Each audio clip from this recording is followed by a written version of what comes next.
نستعينه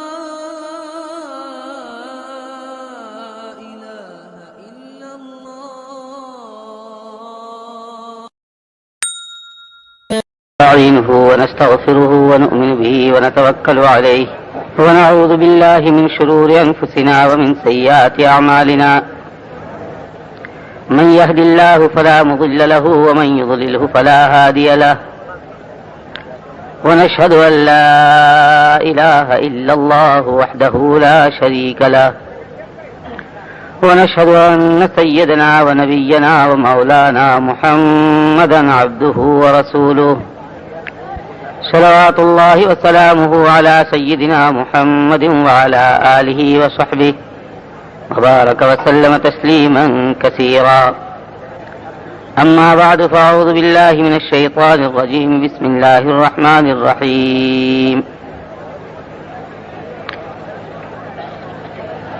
وما خلقت الجن والإنس إلا ليعبدون ما أريد منهم من رزق وما أريد أن يطعمون إن الله هو الرزاق ذو القوة المتين وقال الله سبحانه وتعالى كنتم خير أمة أخرجت للناس تأمرون بالمعروف وتنهون عن المنكر وتؤمنون بالله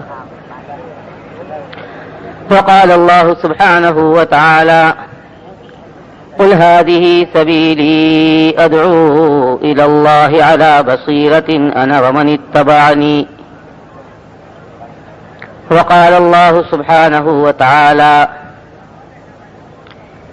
إن الله اشترى من المؤمنين أنفسهم وأموالهم بأن لهم الجنة يقاتلون في سبيل الله فيقتلون ويقتلون وعدا عليه حقا في التوراة والإنجيل والقرآن ومن أوفى بعهده من الله فاستبشروا ببيعكم الذي بايعتم به وذلك هو الفوز العظيم.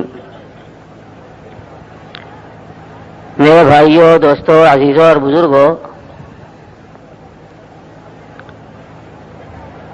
اللہ جل جلالہ عم نوالہ نے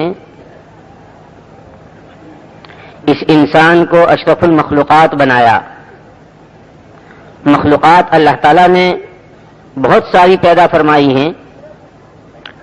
ان میں سب سے زیادہ عزت والا، سب سے زیادہ قابل احترام اور مکرم و محترم اللہ تعالیٰ نے اس انسان کو بنایا.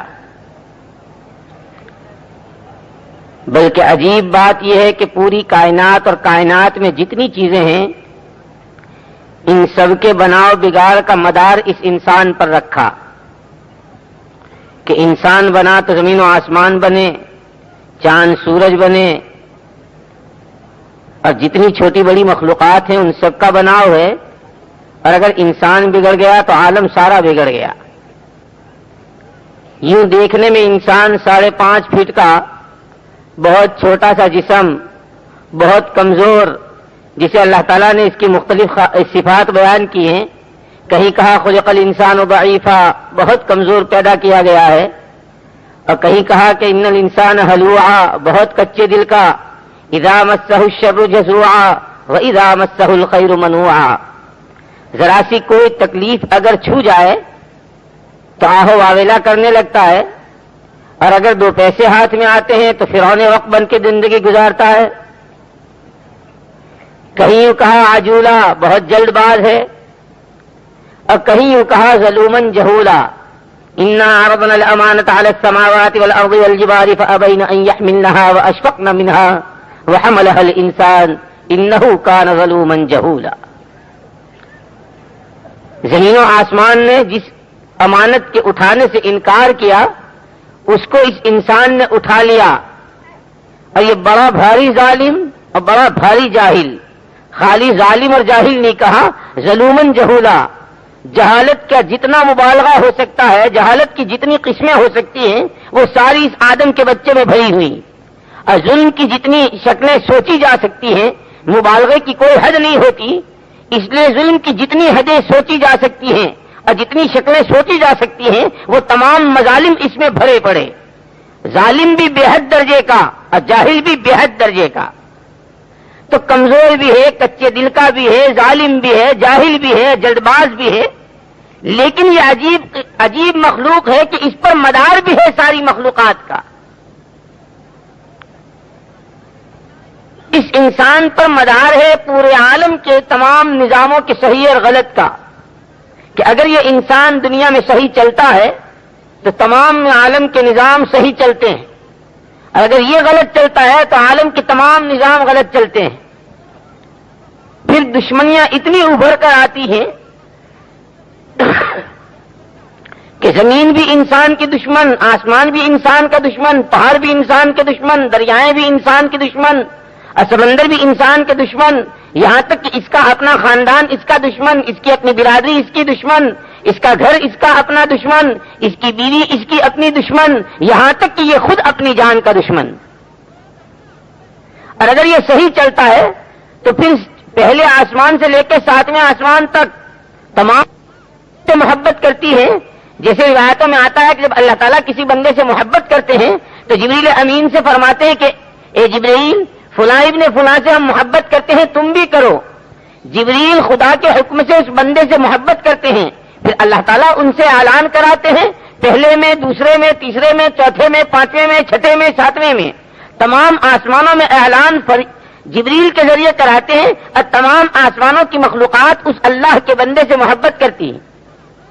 اتنا ہی نہیں بلکہ یوں آتا ہے روایتوں میں حتی یوضع لہ القبول فی الارض، یہاں تک اس بندے کی محبوبیت اور اس کی مقبولیت روئے زمین پر اتار دی جاتی ہے. پھر چرندے اس سے محبت کرتے ہیں، پرندے اس سے محبت کرتے ہیں، درندے اس سے محبت کرتے ہیں، سمندر اس سے محبت کرتے ہیں، زمین کے ٹکڑے اس سے محبت کرتے ہیں، آسمان کی چھتری اس سے محبت کرتی ہے. پھر دوست دشمن بھی اس کا گن گاتا ہے. تو اصل مسئلہ اس انسان کے بناؤ بگاڑ کا ہے. لیکن اس وقت دنیا میں جو سب سے بڑی مشکل ہے وہ یہ ہے کہ انسان کو اپنی زندگی کا مقصد کیا ہے یہی نہیں معلوم. عجیب بات یہ ہے کہ اللہ تعالیٰ نے انسان میں مختلف ضرورتیں رکھی ہیں، انسانی ضرورتوں کا انکار نہیں ہے، لیکن دو چیزیں الگ الگ ہیں. ایک ہے مقصد زندگی اور ایک ہے ضروریات زندگی. انسان کے پیدا کرنے والے بھی اللہ پاک ہیں اور اس انسان میں ضرورتوں کے رکھنے والے بھی اللہ پاک ہیں، اور ان ضرورتوں کے پورا کرنے کا مکلف انسان کو بنانے والے وہ بھی اللہ پاک ہیں. لیکن ضرورتوں کو زندگی کا مقصد بلکہ ضرورت کو ضرورت کی حد سے نکال کر خواہشات میں لے آنا اور خواہشات کو مقصد حیات بنا لینا اور زندگی کے مقصد سے یکسر غافل اور انتہائی اسے پس پش ڈال دینا، یہ موجودہ انسانیت کی سب سے بڑی غلطی اور یہی وجہ ہے پورے عالم کے انسانوں کی پریشانی کی. اس وقت دنیا بہت پریشان ہے، چاہے ان کا تعلق کسی رنگ و روپ سے ہو اور کسی ملک سے ہو، کسی قوم اور برادری سے ہو، اور زندگی کے کسی شعبے سے ان کا تعلق ہو. آپ جس شعبے میں بھی چلے جائیں ہر ایک اپنا رونا رو رہا ہے. امیر پریشان، غریب پریشان، مرد پریشان، عورتیں پریشان، جوان پریشان، بوڑھے پریشان، دیہاتی پریشان، شہری پریشان، اوپر والے پریشان، نیچے والے پریشان، عوام پریشان، خواص پریشان. عجیب پریشانی ہے. اور ایسا معلوم ہوتا ہے کہ شاید دنیا کی پشت پر اور شاید دنیا کی زمین پر اتنا پریشان انسان کبھی نہیں ہوا ہے جتنا آج پریشان. اگرچہ ماضی کے وہ واقعات جس کی طرف قرآن نے بھی رہبری کی ہے اور قرآن نے بھی اس کی طرف اشارے کیے، ان کے واقعات کو بیان کیا ہے کہ قومیں کس طرح اجلی ہیں اور کس طرح ان کا دیوالا نکلا ہے اور کس طرح ان کی عزتوں کا نیلام ہوا ہے، قرآن نے بھی بتلایا ہے. اور پھر قرآن نے ان کو بتا کر کے انسانوں کو توجہ بھی دلائی ہے کہ یہ ضابطہ ہمارا ہمیشہ کے لیے ہے. جیسے اللہ تعالیٰ نے سورہ فجر میں والفجر وليال عشر والشفع والوتر والليل إذا يسر هل في ذلك قسم لذي حجر ألم تر كيف فعل ربك بعاد إرم ذات العماد التي لم يخلق مثلها في البلاد وثمود الذين جابوا الصخر بالواد وفرعون ذي الأوتاد الذين طغوا في البلاد فأكثروا فيها الفساد فصب عليهم ربك سوط عذاب إن ربك لبالمرصاد. ان قوموں ان کی طاقتیں اور ان کی مالیتیں اور ان کی صنعت و حرفت اور ان کا اپنا آرٹ، ان سب کا تذکرہ، اور اس کے ساتھ ساتھ ان کے اپنے ان نقشوں میں اتنا پریشان ہونا کہ ان کا نیست و نابود ہو جانا، اور پھر انسانوں کے لیے رہبری کہ اس کی بنیاد کیا بنی. اسی لیے قرآن کریم نے جگہ جگہ قوموں کے واقعات کو کہیں اختصار کے ساتھ، کہیں تفصیل کے ساتھ، اور جہاں واقعات کو بیان کیا ہے وہاں کہیں نہ کہیں عبرت کا لفظ ضرور استعمال کیا ہے کہ یہ واقعات ہم کوئی قصے کہانی کے طور پر نہیں بیان کر رہے ہیں، یہ انسانوں کے لیے دستور ہے، انسانوں کے لیے قانون ہے، انسانوں کے لیے ضابطے ہیں. خدا کا کسی سے کوئی حسب نسب نہیں ہے. جو ان قرآنی اصولوں اور ضابطوں پر اپنی زندگی کو لائے گا، اگر قوم آئے گی تو قوم کو، اور برادری آئے گی تو برادری کو، اور ملک آئے گا تو ملک کو، اور عالم آئے گا تو عالم کو خدا چمکائیں گے. اور جن انسانوں کی زندگی قرآنی ضابطوں اور قرآنی قانون سے ہٹ کر ہوگی، خواہ وہ برادری کی شکل میں ہو، خاندان کی شکل میں ہو، کسی اونچے عہدے کی شکل میں ہو، اور عالم پورے کی شکل میں ہو، لیکن خدا کا کسی سے کوئی رشتہ نہیں، خدا کے یہاں تو سب بندے ہیں، پھر خدا انہیں تباہ و برباد کرے گا. اس کے یہاں ضابطہ وہ قرآن کریم کے عوامر و احکامات ہیں جو اللہ نے قرآن کے راستے سے دیے ہیں. اسی لیے قرآن میں دونوں طرح کے احکامات ہیں، شخصی زندگی کے احکامات بھی ہیں اور اجتماعی زندگی کے احکامات بھی ہیں. ایک انسان بحیثیت اس کے شوہر ہونے کے، اور بحیثیت اس کے اپنے کسی اولاد کے باپ ہونے کے، اور بحیثیت اس کے چھوٹے بھائی کے بڑا بھائی ہونے کے، اس کے پڑوسی کے ہونے کے، الغرض جتنی نسبتیں ایک انسان کے ساتھ شخصی زندگی کی ہیں ان سب میں خدا کے احکامات ہیں. اور ایک اس کے ساتھ جو اجتماعی زندگی ہے، اس کی سماجی زندگی، اس کی معاشرت کی زندگی، اور پھر حضرت رسول پاک صلی اللہ علیہ وسلم کی امت میں ہونے کے اعتبار سے اس زندگی کے بھی احکامات ہیں.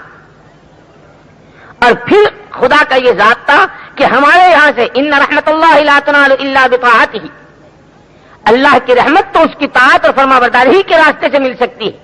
جو جتنا خدا یہ احکامات پر عمل پیرا اور جو جتنا خدا کے احکامات کو اپنی زندگی میں جگہ دے گا، خدا اس کو اتنا چمکائیں گے، اور جو جتنا خدا کے احکامات کو توڑے گا، خدا کی پکڑ اس کے ساتھ اتنی ہی سخت ہوگی.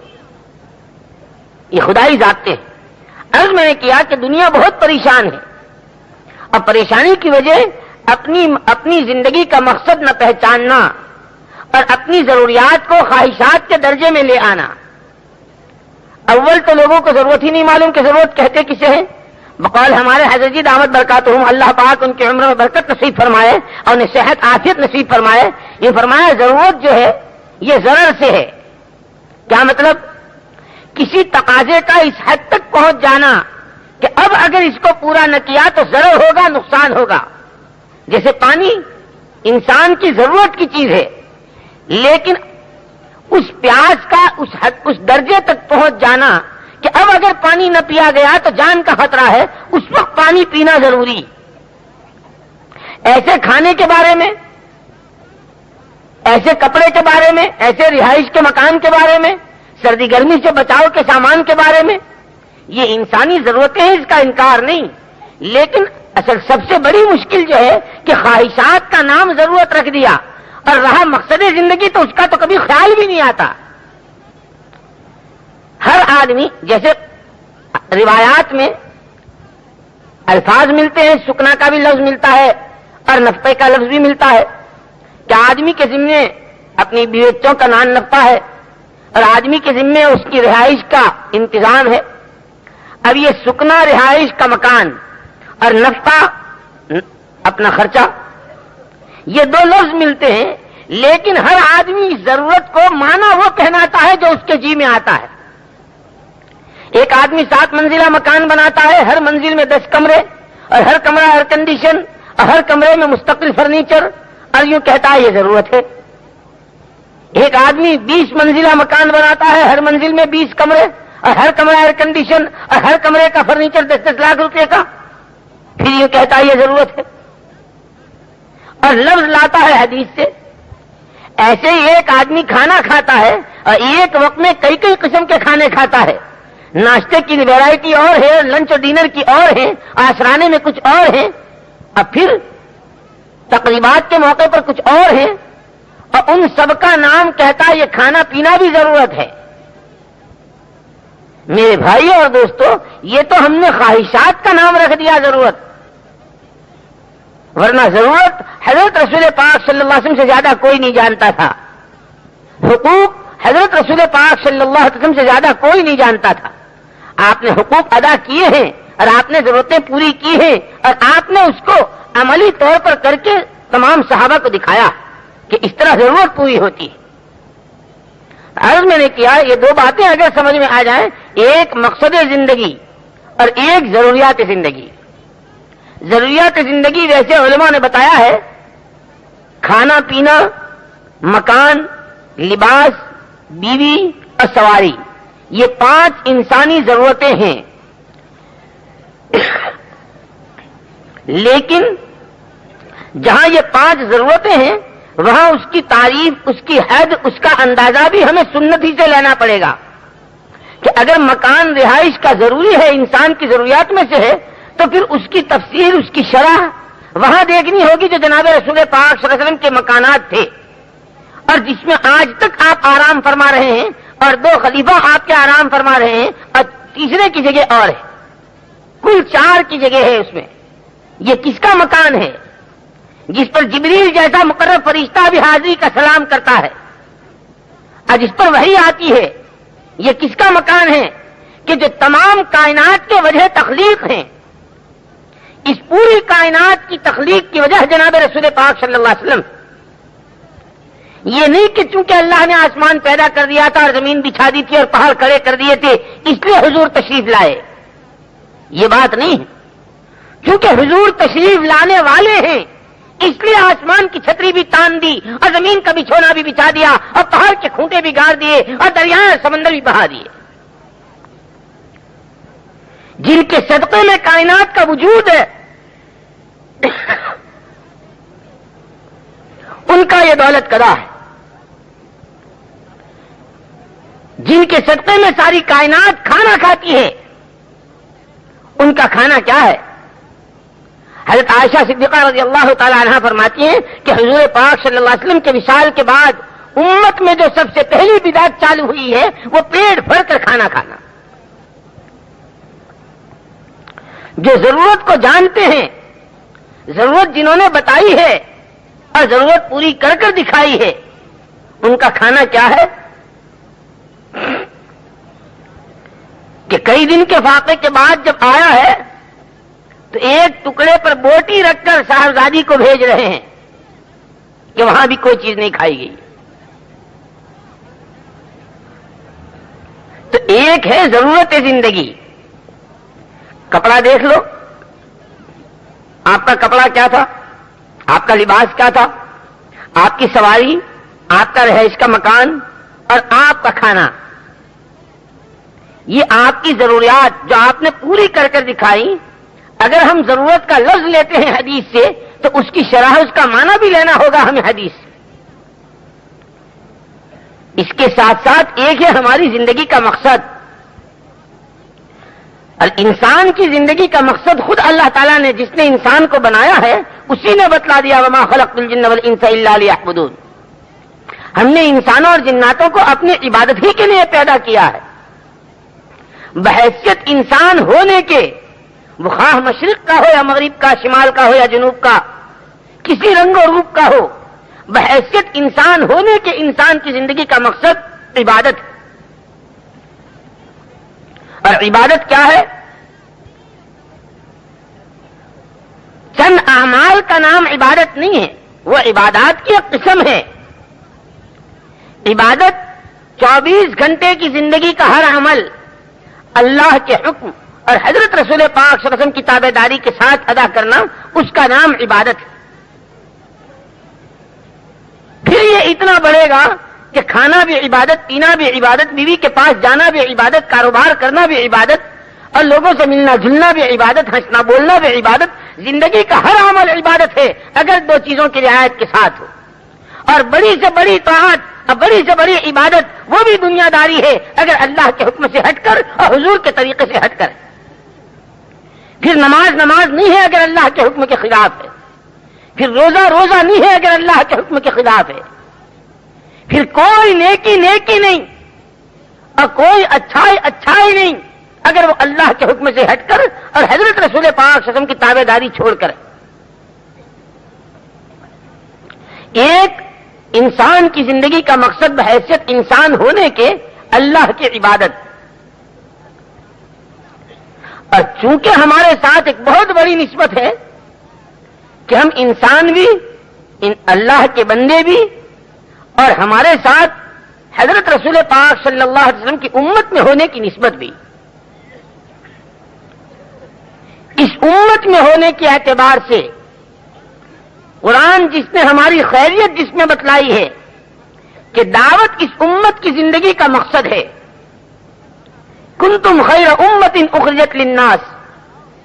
اس امت کا وجود، اس کی پیدائش، اس کے دنیا میں آنے کی غرض خدا کی بھولی بھٹکی مخلوق کو خدا سے وابستہ کرنا، اپنی ذات سے اپنا کلمہ، اپنی ذات سے اپنی نماز، اپنی ذات سے اپنے متعلق احکامات، اور اس کے ساتھ ساتھ اس کی محنت کہ خدا کا ہر بندہ خدا سے وابستہ ہو، اور نبی کا ہر امتی نبی کا پیغامبر ہو، اور نبی کی دعوت کو لے کر دنیا میں چلنے والا. اسی لیے آپ حضرت رسول پاک صلی اللہ علیہ وسلم کے دور کی اور آپ کے زمانے کی سیرت مبارکہ کو پڑھیں تو آپ کو یہ انداز ہوگا کہ جتنے صحابہ تھے، اور عجیب بات یہ ہے کہ صحابہ میں یہ تمام طبقات تھے جو آج امت میں ہیں. آپ کو امت میں ہے، جیسے آج امت میں غریب بھی ہیں، امیر بھی ہیں، متوسط درجے کے بھی ہیں اور بہت اعلیٰ درجے کے بھی ہیں، اور ایسے ہیں جو شروع میں غریب تھے بعد میں امیر ہوئے، اور ایسے بھی ملیں گے جو شروع میں امیر تھے بعد میں غریب ہو گئے. صحابہ میں آپ کو یہ تمام طبقات ملیں گے. ایسے صحابہ جو شروع سے لے کے اخیر تک امیر، اور ایسے صحابہ جو شروع سے لے کے اخیر تک غریب، اور ایسے صحابہ جو شروع میں امیر اخیر میں غریب، اور ایسے صحابہ جو شروع میں غریب اخیر میں امیر. پھر ان میں معذور، پیر کے معذور، پیٹ کے معذور، پیٹھ کے معذور، آنکھوں کے معذور، بدن سے بھاری ہونے کے اعتبار سے معذور، اور زخموں میں چور ہونے کے اعتبار سے معذور، کپڑے کی معذوری، کھانے کی کمی کی معذوری، پانی نہ ملنے کی معذوری، سواری نہ ہونے کی معذوری، مکان کا انتظام نہ ہونے کی معذوری، آزار کی بے پناہ چیزیں، یہ سب آپ کو ملے گا. آپ انداز لگائیں اس سے کہ وہ کتنی بھوک ہوگی جس نے سعد بن ابی وقاص جیسے صحابی کو، وہ اسلام کا سپہ سالار، وہ فوجوں کو چیرتا پھاڑتا نکل جانے والا، اور وہ فاتح مصر جس نے ایمان کے جھنڈے گاڑے ہیں اور جس کے ہاتھوں اللہ نے ایمان کی لہریں چلائی ہیں، لیکن اس کی بھوک کا انداز لگائیں کہ جب استنجے کے لیے بیٹھے ہیں اور پیشاب کی دھار سے کھڑکھڑ کی آواز آئی ہے، اور جب فارغ ہو کر دیکھا ہے تو دیکھا ایک سوکھ کی چمڑے کا ٹکڑا پڑا ہوا ہے، اسے اٹھا کر خود لائے، جس پر اپنے پیشاب کی دھار پڑی ہے اسے اٹھا کر لائے، لا کر اس کو جلایا، پاک کیا، پاک کر کے جلایا، جلا کے خاک کیا اور خاک کر کے پھانک لیا، اور پھر اس پر پانی پی کر اللہ کا شکر ادا کیا.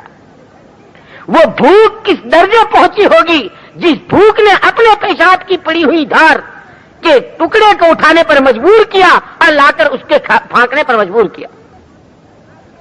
ایسی بھوک بھی ہے. کپڑے کی کمی دنیا میں کسی کے یہاں آج ایسی نہیں ہوگی. لاکھ غربت ہوگی کسی کے گھر، لیکن ایسی نہیں ہوگی کہ میاں بیوی کے درمیان ایک کپڑا ہے اور وہ نماز کا سلام پھیرتے ہی سیدھے گھر جاتے ہیں، اور لوگوں کو اشکال ہوتا ہے یہ مسجد میں کیوں نہیں بیٹھتے، یہ حضور کی مجلس میں کیوں نہیں بیٹھتے. اس بار بار پوچھنے پر کہا کہ میرے اور میری بیوی کے درمیان صرف ایک کپڑا ہے، جب نماز ختم ہوتی ہے تو جاتا ہوں اور یہی کپڑا اتار کر اسے دیتا ہوں، اور وہ پہن کر ستر عورت کر کے اپنا فریضہ ادا کرتی ہے. عرض میں نے کیا کہ صحابہ میں یہ تمام طبقات آپ کو ملیں گے. ایسے بھی ملیں گے کہ جن کے روزانہ کے 200 200-200 درہم کے جوڑے بنتے تھے، اور اتنا قیمتی جوڑا، اور اس کو ایک دن پہنا اور اس کے بعد زندگی میں کبھی نہیں پہنا۔ روزانے کے نئے سوٹ پہننے والے مصعب بن عمیر بھی ہیں، اور اپنے پیشاب کی دھار پڑی ہوئی اس کھال کے ٹکڑے کو لا کر پاک کر کے پھینکنے والے سعد بن ابی وقاص بھی ہیں، جن کے پاس سواری نہیں ہے، وہ ڈبڈباتی آنکھوں اور وہ روتی آنکھوں واپس آ رہے ہیں، حزناً اللہ یجدوا ما ينفقون، اس پر غم کھاتے ہوئے کاش ہم پہ بھی ہوتا تو ہم بھی راہ خدا میں خرچ کرتے۔ ایسے بھی ملیں گے صحابہ میں، ہر طرح کے آپ کو ملیں گے۔ وہ ملیں گے کہ جن کے گھر کے بستر کسرا کی لڑکیوں نے اس کی شہزادیوں نے بچھائے ہیں،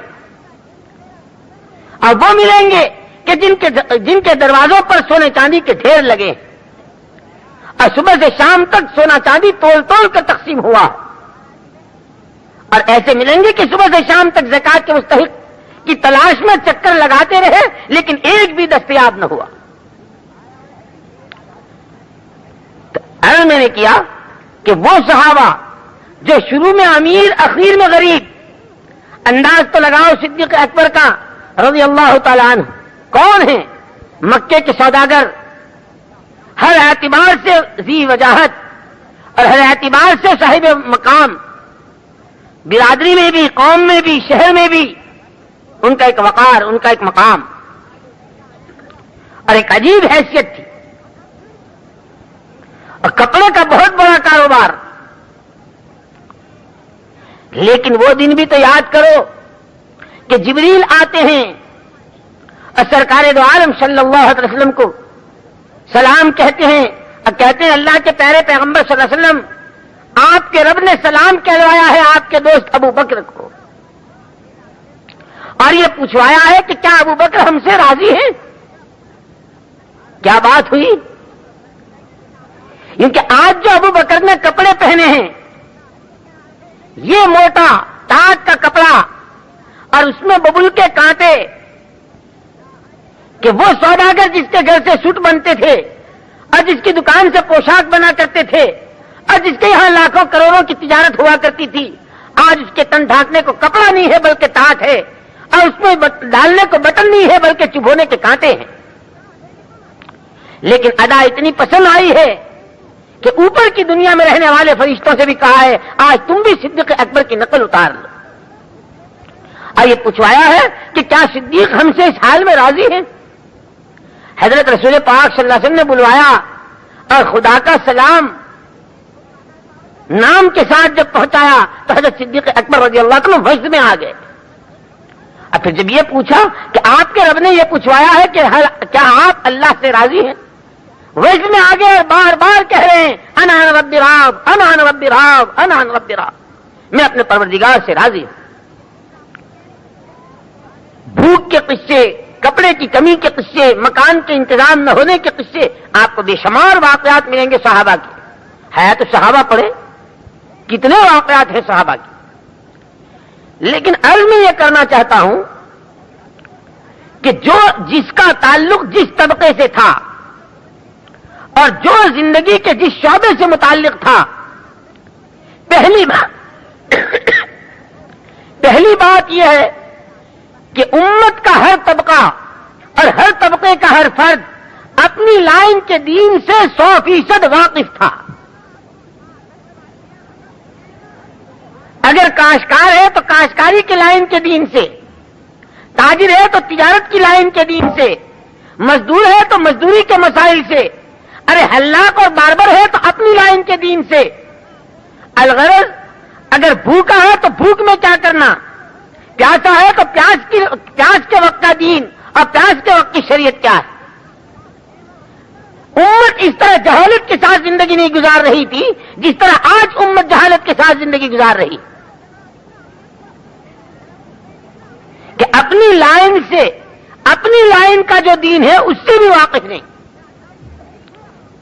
ایک آدمی لاکھوں کی تجارت کر رہا ہے لیکن اسے نہیں معلوم حلال کیا ہے، حرام کیا ہے، جائز کیا ہے، ناجائز کیا ہے۔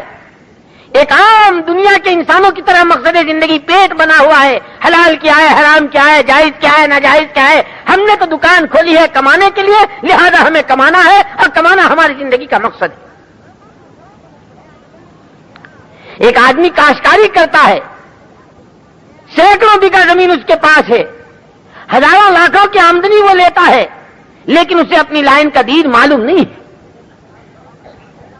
ایک آدمی بھوکا ہے، اس کے گھر بھوک ہے، وہ فاقہ مست ہے، لیکن وہ فاقہ مستی کی لائن کے دین سے ناواقف. اور اس کے بالمقابل صحابہ کرام رضوان اللہ اجمعین کے زمانے میں بات یہ تھی کہ امت کا ہر طبقہ اپنی لائن کے دین سے 100% واقف. اگر کسی کے گھر بھوک آئی، جیسے صحابہ کی بھوک کے واقعات ہیں، تو وہ بھوک میں خدا کا حکم کیا کہتا ہے اس سے واقف تھا. آج کی طرح نہیں کہ ذرا سی بھوک پر، جیب کاٹنے پر اور لوٹ مار پر اور ستم ظریفی پر اور خدا کی مخلوق کا خون بہانے پر اس پر آدمی تل جائے کہ صاحب ہم بھوکے ہیں. اور اب تو خیر بھوک بھی نہیں، اپنی خواہشات پوری کرنے کے لیے. صاحب تم کوٹھی میں رہو، ہم چوپڑے میں کیوں رہیں؟ تم چکنی چپڑی کھاؤ، ہم روکھی کیوں کھائیں؟ تم اعلیٰ درجے کے پوشاک پہنو، ہم گھٹیا کیوں پہنے؟ لہذا ہم تمہارے پیٹ پھوڑیں گے، ہم تمہاری پیٹھ توڑیں گے، ہم تمہاری گردن کاٹیں گے، ہم تمہارا خون بہائیں گے اور تمہارا پیسہ ہم لے کے ہم بھی مکان بنائیں گے. آج کی طرح کا نہیں تھا. اس زمانے میں عجیب بات یہ تھی کہ اگر کوئی کسی کے گھر فاقہ آیا تو وہ اتنا ایمان رکھتا تھا کہ فاقہ کہاں سے آیا. جیسے کھانے کے پیدا کرنے والے اللہ ہیں، اس طرح بھوک کے پیدا کرنے والے بھی اللہ پاک ہی ہیں. تو کھانا بھی مخلوق، بھوک بھی مخلوق. خالق تو ایک اللہ کی ذات ہے. کھانا جو اللہ کی مخلوق ہے وہ اس کے گھر بھیجی، بھوک جو اللہ کی مخلوق ہے اس نے میرے گھر بھیجی. اور یہ میرا ایمان ہے کہ لا الہ الا اللہ، مخلوق سے کچھ نہیں ہوتا، جو کچھ کرتا ہے خالق کرتا ہے. لہذا بھوک بھی مخلوق ہے، یہ بھوک میرا کچھ نہیں بگاڑ سکتی. مجھے یہ بتاؤ کہ جس خالق نے بھوک کو میرے گھر بھیجا ہے وہ خالق بھوک کی حالت میں مجھ سے کیا چاہتا ہے. یہی حال جس کے گھر کھانا ہے، جس کے گھر مال ہے، وہ بھی یہی سوچتا تھا کہ مال اللہ کی مخلوق ہے، کھانا اللہ کی مخلوق ہے، میرے گھر میں جتنی دولتیں اور نعمتیں ہیں اللہ کی مخلوق ہیں، اور یہ میرا ایمان ہے کہ اس سے زندگی بنتی ہے نہ بگڑتی ہے. یہ بتاؤ جس نے ان کو پیدا کر کے میرے گھر بھیجا ہے وہ مجھ سے کیا چاہتا ہے. امیر مال کے نشے میں بہا نہیں کرتا تھا، امیر مال کے نشے میں بہکی بہکی نہیں بکتا تھا، امیر مال کے نشے میں خدا کے احکامات کا مذاق نہیں اڑاتا تھا، امیر مال کے نشے میں حضور کی سنتوں کو ذبح نہیں کرتا تھا، امیر مال کے نشے میں شریعت کا مذاق نہیں اڑاتا تھا، امیر مال کے نشے میں قرآن و حدیث کا مذاق نہیں اڑاتا تھا. اور غریب اپنی بھوک میں لوٹ پر، چوری پر، ڈکیتی پر، نقب زنی پر، خدا کی مخلوق کے ستانے پر اس پر نہیں اتر آتا تھا. وہ اپنی لائن کا دین تلاش کرتا تھا یا اپنی لائن کا دین تلاش کرتا تھا، اور دونوں اپنی اپنی لائنوں میں دینی زندگی گزارتے تھے. نتیجہ یہ تھا کہ وہ بھوکا جس کے گھر بھوک اللہ نے بھیجی تھی، لیکن اس کا اپنی بھوک میں خدا کے احکامات کے اعتبار سے چلنا اور اپنی بھوک کے لائن کے دین سے واقف ہو کر اس پر عمل پیرا ہونا، اس کی تو بھوک ہوئی اور اس کا تو دین ہوا. لیکن رہتی دنیا تک کے انسانوں کو سبق پڑا گیا کہ اگر تمہارے گھر بھوک آئے تو تمہاری شریعت یہ ہے اور تمہارے لیے خدا کے راستے سے، خدا کے خزانوں سے لینے کا راستہ یہ ہے. بھوک آئی تھی حضرت ابو ہریرہ رضی اللہ تعالیٰ کے گھر، اور کیسی بھوک آئی، اللہ اکبر. بے ہوش ہو کر گر جاتے ہیں اور لوگ مرگی کا دورہ پڑا ہوا سمجھ کر گردن کچلتے نکل رہے ہیں، اور خود کہہ رہے ہیں حضرت ابو ہریرہ رضی اللہ تعالیٰ عنہ کہ لوگ مجھے مرگی کا دورہ پڑا ہوا سمجھتے تھے خدا شاہد ہے وہ مرغی کا دورہ نہیں تھا، وہ بھوک کی بےتابی تھی جس نے ابو ہریرہ کو پچھاڑا تھا۔ لیکن اتنی شدید بھوک کی شریعت کیا ہے؟ اس بھوک میں اللہ کیا کہتے ہیں؟ رہتی دنیا تک کے انسانوں کو سبق پڑھا گئے کہ اگر تمہارے گھر بھوک اتنی آئے جتنی ابو ہریرہ کے گھر آئی، اگر تمہاری بھوک تمہیں زمینوں کے برابر کر دے، اگر تمہاری بھوک زمینوں پر گرا دے، اگر تمہاری بھوک پیٹوں پر پتھر بندھوا دے، اور اگر تمہاری بھوک بے ہوش کر دے، خبردار ابو ہریرہ کا راستہ کھلا ہے، اس کے راستے سے سبق لو۔ اور سبق کیا دیا؟ اتنی شدید بھوک میں نہ کسی کے یہاں بھیک کا ہاتھ پھیلایا، نہ کسی سے کوئی اشارہ، نہ کسی سے کوئی کنایا، نہ کسی پر اپنی بھوک ظاہر کی۔ اس لیے کہ صحابہ کے یہاں جب بھوک آتی تھی تو وہ سمجھتے تھے کہ بھوک اللہ کی مخلوق ہے، اور اللہ نے مخلوق کو ہمارے گھر بھیجا ہے، اور اللہ کا بھیجا ہوا مہمان ہمارے گھر آیا ہے، اللہ کے بھیجے مہمان کا ہم اکرام کریں گے، خدا ہمیں دے گا۔ جیسے روزہ اللہ کا مہمان ہی تو ہے، جو مومن کے گھر آتا ہے کیا ہے؟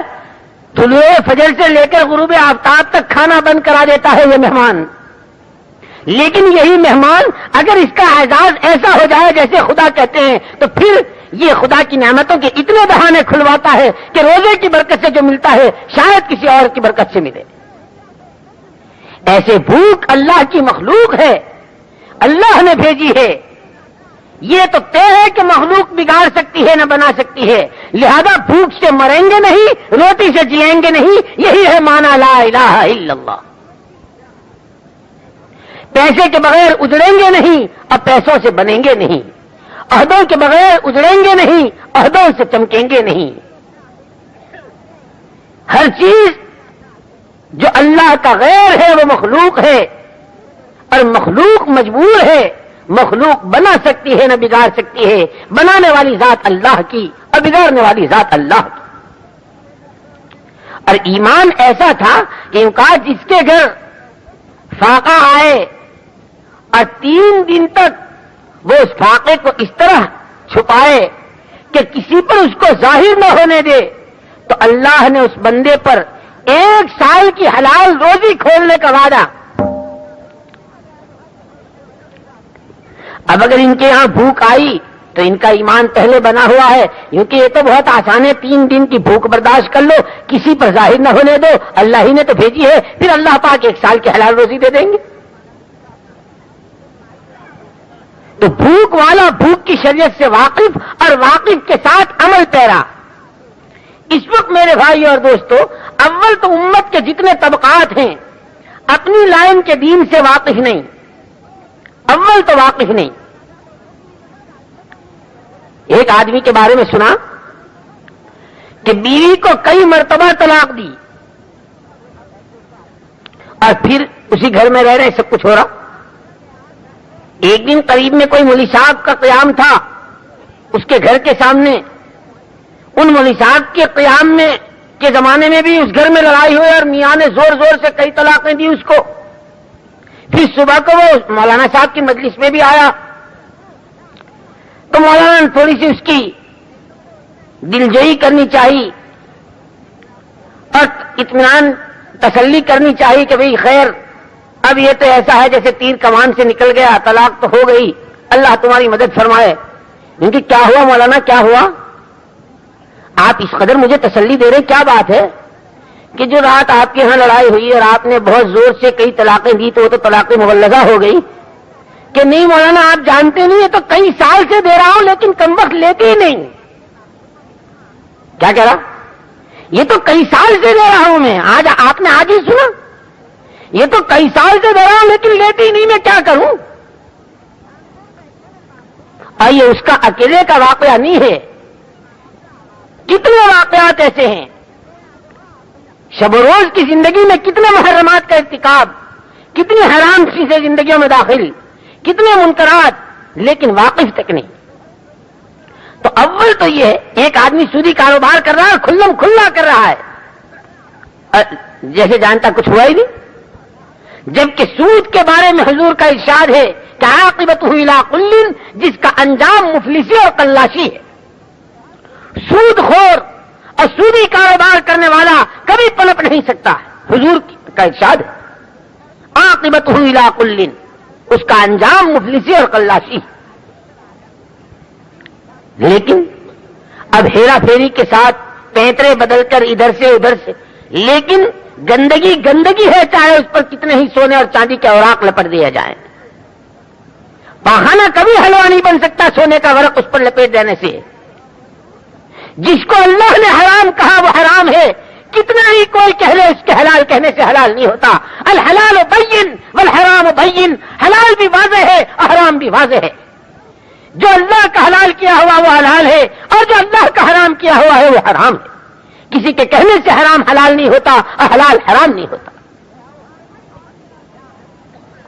اول تو امت اپنی لائن کے دین سے واقف نہیں، اور اگر واقف ہے، جو واقف ہے، تو پھر اس پر عمل کتنا ہے.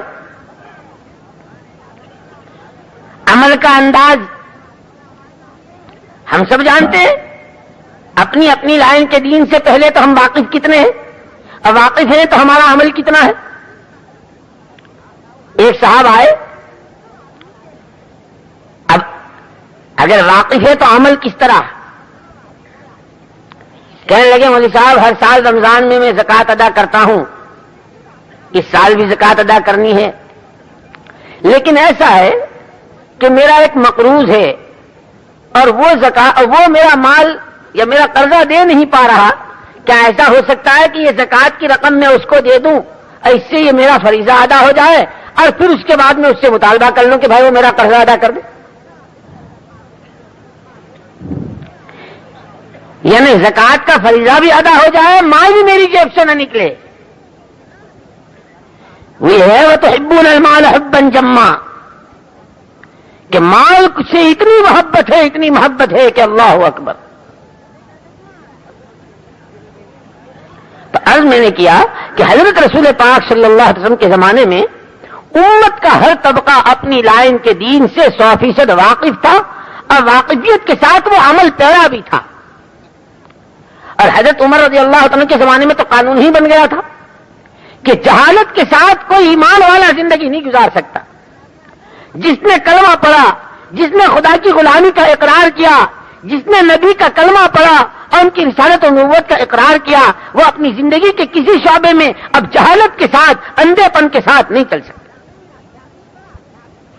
اس لیے حضرت عمر فاروق رضی اللہ عنہ کے زمانے میں یہ قانون تھا کہ جب وہ گشت کے دوران مدینہ پاک میں جب گشت کرتے، چکر لگاتے، اور اس کے دوران اگر کوئی نیا آدمی نظر آتا کسی کاروبار میں، تو اس سے پوچھتے کہ بھائی تم نے یہ جو دھندا شروع کیا ہے، تمہاری اپنی لائن کا جو حلال حرام ہے، جو جائز ناجائز ہے، جو شریعت ہے، کیا تم نے اس کو سیکھ لیا؟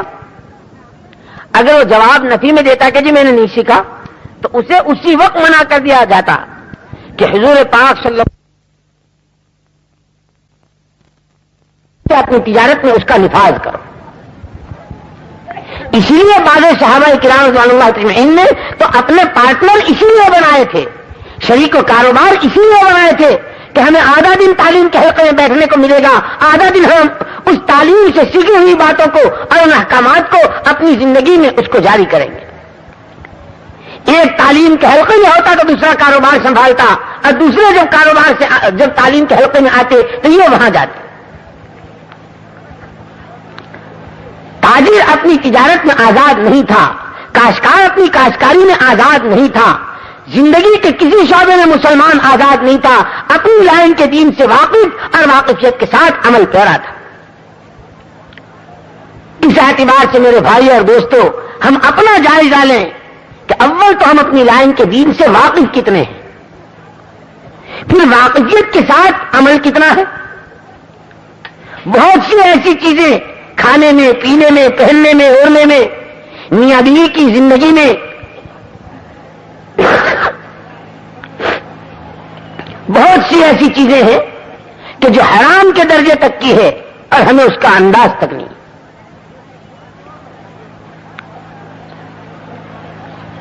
اور اس کے ساتھ ساتھ اتنا زمانہ میں امت کا ہر طبقہ، ہر طبقے کا ہر فرد اپنی لائن کے دین سے واقفیت کے ساتھ عمل پیرا اور اپنی عملی زندگی بناتے ہوئے اس ایمانی زندگی کی دعوت کو لے کر چلنے والا ہر صحابی تھا۔ اس وقت میں جتنے طبقات تھے امت کے، کسی ایک طبقے کے ایک فرد کے بارے میں کوئی یہ بات ثابت نہیں کر سکتا کہ انہوں نے دعوت کا کام نہ کیا۔ حالانکہ صحابہ میں تمام قسم کے صحابہ آپ کو ملیں گے،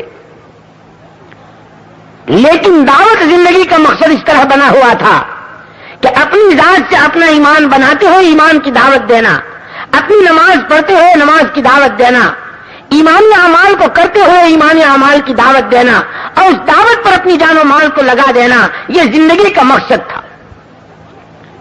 جیسے آج زمینوں کے ٹکڑے جوتنا اور آج جگہ جگہ اپنی برانچیں قائم کرنا اور جگہ جگہ اپنے کاروبار کے جال پھیلانا اور جگہ جگہ اپنی کمائی کی شکلیں بنانا، جس طرح آج زندگی کا مقصد بنا ہوا ہے، اس طرح ایمان کی محنت کو لے کر چلنا اور اس پر جان مال لگانا اور جتنی اس کے راستے کے جتنے تقاضے آئے اس کو پورا کرتے چلے جانا، یہ صحابہ کی زندگی کا مقصد بنا ہوا تھا۔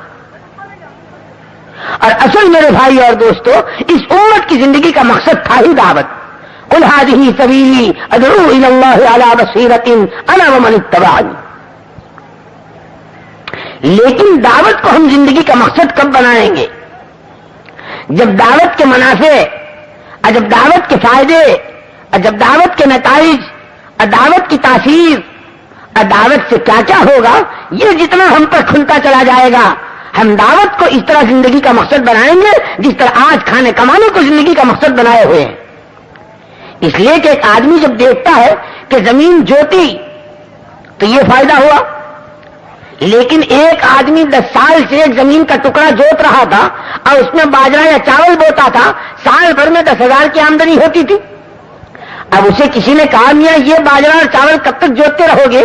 اگر اس میں باغ لگا دو انگور کا اور سیب و ناشپاتی کے درخت اگر اس میں لگا دو اور یہ باغ ہو جائے ایک اچھا پھلوں کا، تو پھر باغات کی آمدنی گیہوں اور چاول اور باجرے کے مقابلے میں سینکڑوں گنا ہے۔ ابھی اس آدمی کو لائن بدلنی ہے، منافع اس کے سامنے ہے کہ باغات کی زمین کے بھاؤ کیا ہے، عام زمینوں کے مقابلے میں باغات کی زمین بہت قیمتی، پھر عام زمینوں کی پیداوار کے مقابلے میں باغات کی پیداوار بہت زیادہ، پھر عام زمینوں کی جو پیداوار ہے اس کے جو بھاؤ ہیں اس کے مقابلے میں باغات کے جو پھل ہیں اس کے بھاؤ بہت زیادہ۔ یہ تمام فضائل سن کر اور دونوں میں توازن کر پھر یہ آدمی اپنی لائن بدلنے پر آتا ہے کہ ہاں صاحب میں بھی سوچ رہا ہوں کہ یہ چھوٹی دکان چھوڑ کر اب بڑی کوئی دکان لے لوں اور یہ گلی سے نکل کر کہیں مین روڈ پر لے لوں، اور صاحب یہ گیہوں کی کاشت چھوڑ کر میں بھی اب آم کا باغ لگا لوں۔ جب یہ سوچتا ہے تو اس کے سامنے کچھ گھاٹیاں آتی ہیں کہ بھائی گیہوں کی کاشت اور چاولوں کی کاشت چھوڑ کر باغات لگانے میں کچھ بیچ کا ایک عرصہ آئے گا جس کو مجاہدے کا زمانہ کہتے ہیں۔ صاحب وہ کیسا ہوگا؟ ان کے صاحب کاشتکار اپنے تجربوں سے یہ بتلاتے ہیں کہ زمین میں جب زیادہ زمین کو جوتا جاتا ہے تو وہ گرم ہو جاتی ہے، اس کو 1-8 سال یوں ہی بیکار چھوڑ دو، ذرا ٹھنڈی ہو جائے، کیونکہ تمہیں باغ لگانا ہے، 1-8 سال اس کو ٹھنڈا ہونے دو۔ ان کے ساتھ ٹھنڈا ہونے دیں گے تو اس سال کی آمدنی، ان کے ہاں صاحب اسی کا نام تو قربانی اور مجاہدہ ہے، اچھا سال پھر کیونکہ اس کے بعد جو پودے آپ لائیں گے، وہ جو گیہوں کا بیج آپ لاتے تھے اس سے بہت زیادہ مہنگے آئیں گے، صاحب یہ تو ڈبل خرچہ ہو جائے گا، کیونکہ ہاں صاحب 4 گنا بھی ہو جائے تو برداشت کیجیے۔ 1 سال بیکار چھوڑی، اس کی آمدنی گئی، اناج کے مقابلے میں پودے آئے، 4 گنا بھاؤ لگے، یہ ایک مجاہدہ۔ پھر جو پودے لگائے، ان کے صاحب گیہوں تو 4 مہینے میں کاٹ لیتے تھے، یہ کتنے دنوں میں پھل دیں گے؟ ان کے بعض درخت 5 سال میں، بعض درخت 2 سال میں، بعض درخت 1 سال میں، بعض 6 مہینے میں۔ صاحب یہ تو مدت بھی بڑھ گئی، اور 4 سال تک اگر وہ پھل نہ دے تو 4 سال کی آمدنی کا کیا؟ 1 سال زمین بیکار چھوڑی، اس کا خرچ، اس کا نقصان، اور اس سال میں بھی بچوں کو کھلاؤ تو قرضے سے کھلاؤ اگر نہیں ہے، اور بیج کے مقابلے میں 4 گنا دام دے کر پودے لگاؤ، اور پھر ان کے درخت بن کر پھلدار ہونے تک 4 سال کا عرصہ انتظار کرو، ان 4 سال میں بھی خوب ادھار لے لے کے کھاؤ، حساب پھر کیا ہوگا؟ یوں کہ دیکھا یہ ہے اور دنیا دیکھ رہی ہے کہ جن کے باغات کی آمدنی ہے 1 سال میں اتنی آمدنی ہے کہ جو عام کاشتکاروں کی 10 سال میں نہیں ہوتی۔ اگر تمہارا باغ پھل گیا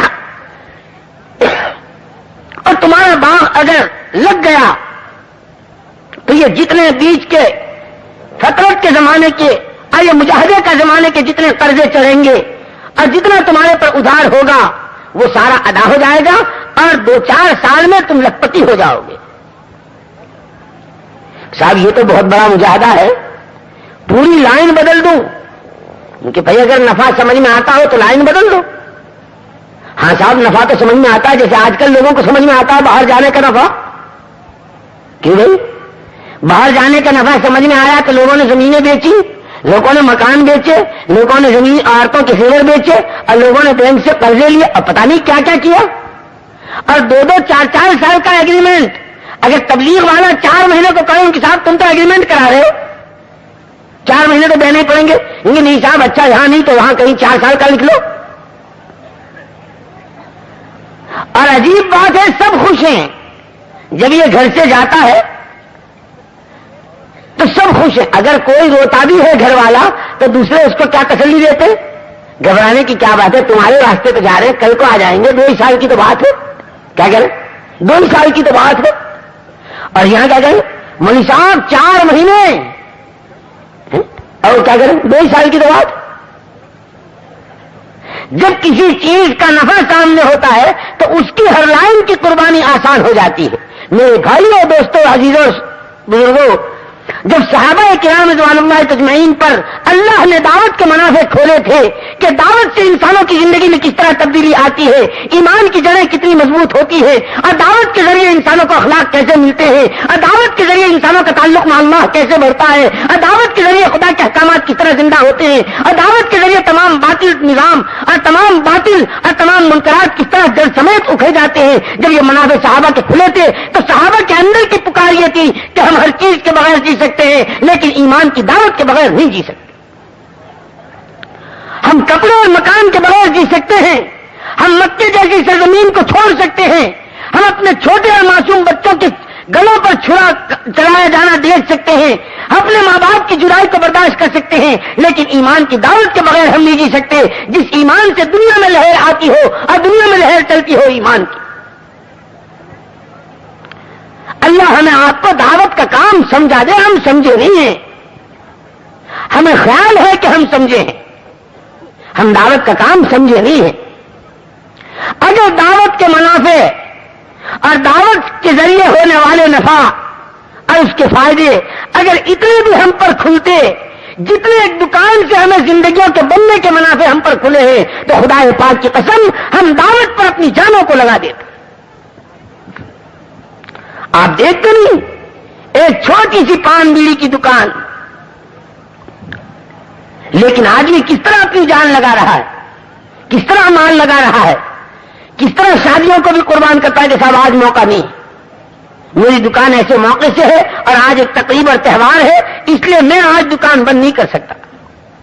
اور اس لیے کہ مقصد اور ضرورت جب ان دو میں ٹکر ہوتی ہے تو انسان کا مزاج یہ ہے کہ ضرورت کے لیے مقصد کو کبھی قربان نہیں کرتا، ہاں مقصد کے لیے ضرورت کو قربان کر دیتا ہے۔ ایک موٹی سی مثال عرض کروں، جیسے ایک آدمی دفتر میں ہے، کسی دفتر کا ملازم ہے، اور گویا ملازمت اسے زندگی بھر کرنی ہے، یہ اس نے اپنی زندگی کا مقصد بنایا ہے۔ اب اس ملازم کے یہاں کوئی اس کا افسر آنے والا ہے، روزانہ گھر سے جانے کا وقت 8 بجے اور 10 بجے تک اسے ڈیوٹی پر ہونا، لیکن جس دن اس کی آمد ہے افسر کی، وہاں سے اطلاع ہے کہ آپ کو 8 بجے دفتر میں ہونا چاہیے۔ روزانہ کے معمول کے اعتبار سے جب 8 بجے گھر سے چلتا تھا تو 7:30 پہ ناشتہ کرتا تھا. اب 8 بجے وہاں پہنچنا ہے تو 6 بجے ناشتہ چاہیے. اب گھر والوں سے کہتا ہے کہ بھئی کل ہمیں 6 بجے ناشتہ چاہیے. جی بہت اچھا. مقدر کی بات دیر ہو گئی, کسی وجہ سے ناشتہ تیار نہ ہو سکا, تو اب یہ آدمی ناشتے کی وجہ سے وہاں کے حاضری کو نہیں چھوڑتا. گھر والے لاکھ خوشامد کر لیں کہ جی ابھی ہوا جا رہا ہے, اب منٹوں کی بات ہے کہ اب نہیں. اگر آج کی ملاقات چک گیا اور آج اگر افسر آیا اور غیر حاضری لگ گئی تو سال میرا سارا ضائع ہو جائے گا. لہذا میں آج کی ملاقات پر ناشتے کو ترجیح نہیں دے سکتا, ناشتے پر آج کی ملاقات کو ترجیح دیتا ہوں. میں ناشتے کے بغیر رہ سکتا ہوں, لیکن ان کی ملاقات میری زندگی کا مقصد ہے.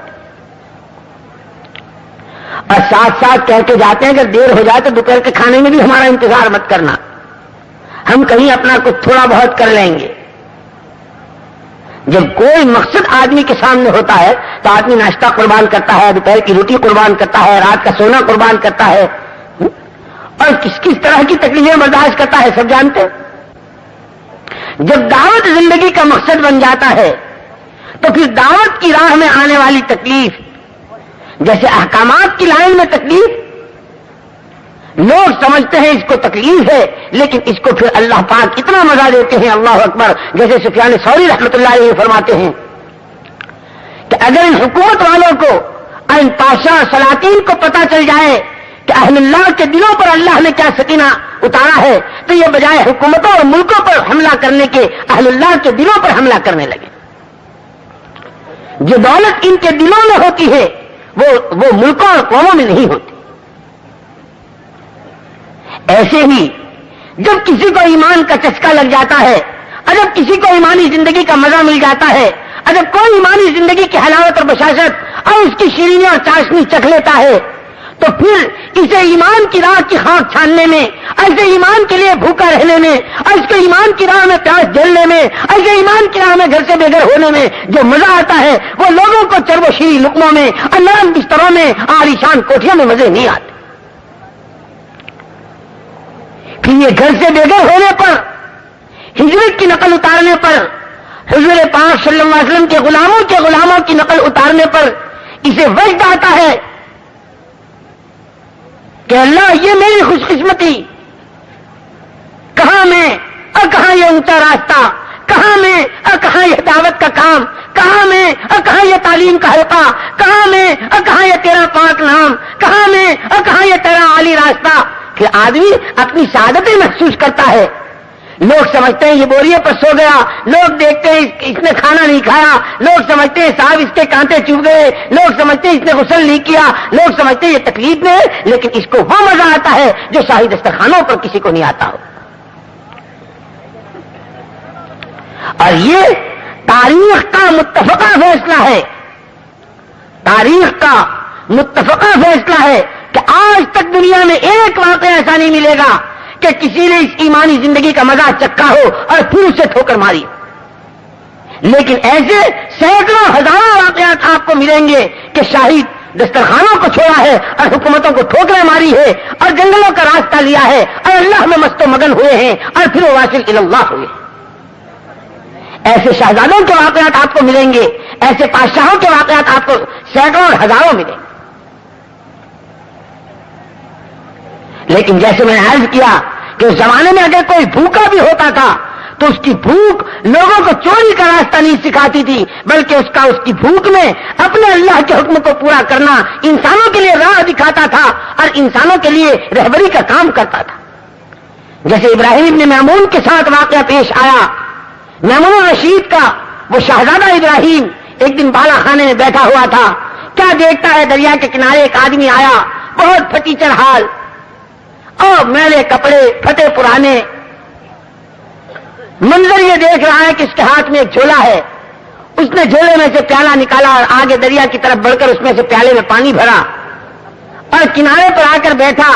اس جھولے کے اندر سے روٹی کے سوکھے ٹکڑے نکالے اور بھگو بھگو کے کھا رہا ہے, اور اس کے بعد پانی پیا. جو ٹکڑے بچے اسے جھولے میں ڈالا اور پیالے کو پی کر اس کو بھی جھولے میں ڈالا. اور یہ دیکھ رہا ہے وہ ہے ابراہیم نے میمون بالا خانے سے دیکھ رہا ہے کہ اس نے پیر پسار لیے. اس منظر نے چوٹ ماری ہے شہزادے کے, دل اس کا زخمی ہو گیا, اور اس نے آدمی بھیجا, ایوں کہا جاؤ فلانے آدمی سے کہو کہ تمہیں شہزادہ بلاتا ہے. اس دل جلے نے یوں کہا کہہ دو ہمارے قیلولے کا وقت ہے, ہمارے پاس موقع نہیں. قیلولہ صرف سونے کے لیے نہیں, قیلولہ حضور کی سنت ہے, اور سنت میں نور ہے, اور حضور کی سنت اور تابعداری ہی سے زندگی بنتی ہے. شہزادے نے پھر کہلوایا, پھر انہوں نے یہی کہا, یہاں تک کہ شہزادے نے کہا کہ جاؤ زبردستی اس کو اٹھا کر لے آؤ. یہ بیچارہ غریب پردیسی آدمی, اسے اپنی شہزادگی کا خیال, اس کے آدمی آیا اور زبردستی اس کو لا کر پیش کر دیا. ابراہیم نے میمون نے پوچھا یہ تم نے کیا کیا, یہ تمہارے جھولے میں کیا ہے؟ کہ میری روٹی کے ٹکڑے ہیں. یہ جو تم نے کھانا کھایا کس طرح کیا کیا؟ اس نے کہا میری ماں ہے, بیوہ ہے, اور میری ایک بہن ہے, اور ان دو کے بیچ میں میں ہوں. ہمارے گھر کے فاقے کی حالت یہ ہے کہ دن بھر محنت مزدوری کرتا ہوں, کچھ مل جاتا ہے تو لے جاتا ہوں. اس لیے میری ماں اور میری بہن دن بھر روزہ رکھتی ہیں. میں محنت اور مزدوری کی وجہ سے روزہ نہیں رکھ سکتا. سوکھے روٹی کے ٹکڑے بچے ہوئے اس جھولے میں رکھتا ہوں تاکہ میری پیٹ سیدھی ہو سکے, اور پیٹ میں کچھ پڑ جائے تو میں محنت مزدوری کر سکوں. اس لیے یہ میں نے اپنا کھانا کھایا. ان کے پھر وہ بچے ہوئے ٹکڑے تو نے تھیلی میں کیوں رکھے؟ تو اس نے کہا کہ میری ماں اور بہن کا روزہ ہے, افطاری میں ان کے ساتھ ہو جاؤں گا, ان کی افطاری ہو جائے گی, میرا شام کا کھانا ہو جائے. اس نے اور کئی سوالات کیے تو اس دل جلے نے کہا رے ابراہیم تو نے تو مجھے تنگ کر دیا, سوالات کی بھرمار کرنے سے کیا فائدہ؟ اور یہ کہہ کر کے اس اللہ والے نے اور اس دل جلے نے اپنی راہ لی. لیکن یہ فاقہ مست, یہ شریعت سے واقف, یہ حضور کا تابع دار, یہ فاقہ مست دیکھنے میں فاقہ مست تھا لیکن مست الفوی تھا. اس نے اپنی راہ لی. ابراہیم نے میمون اس منظر کو دیکھ کر کبھی اس کے سوکھے ٹکڑوں کو سوچتا, اور کبھی اپنے شاہی دسترخوان کو سوچتا, کبھی اس کے کٹورے کے اور پیالے کے پانی کو سوچتا, اور کبھی اپنے یہاں کے ٹھنڈے نظام کو سوچتا, اور اس کا دل ایک عجیب کیفیت میں تھا. شام کا وقت ہوا, دربار میں شاہی دسترخوان بچھا. میمون الرشید نے ابراہیم کو بلوایا. ابراہیم نے کہا کہہ دو آج ہم کھانا نہیں کھائیں گے. پھر بھیجا کہ پاشا سلامت بلا رہے ہیں. ابراہیم نے کہا کہہ دو ہم نہیں کھائیں گے. پھر بھیجا کہ کہو شہزادے سے کہ اگر نہیں کھائیں تو ہمارے بغل میں آ کر بیٹھ جائیں, ہمارے پاس آ کر بیٹھ جائیں, ورنہ ان کے بغیر ہمارے لقمہ نہیں اترے. جب یہ شاہی حکم آیا تو شہزادے نے کہا ابا نے تو مجبور ہی کر دیا. یہ کہہ کر شہزادہ آیا اور شاہی دسترخوان پر قسم ہر قسم کی نعمتیں تھیں, لیکن ابراہیم وہ اس کو ہاتھ تک سے چھویا نہیں.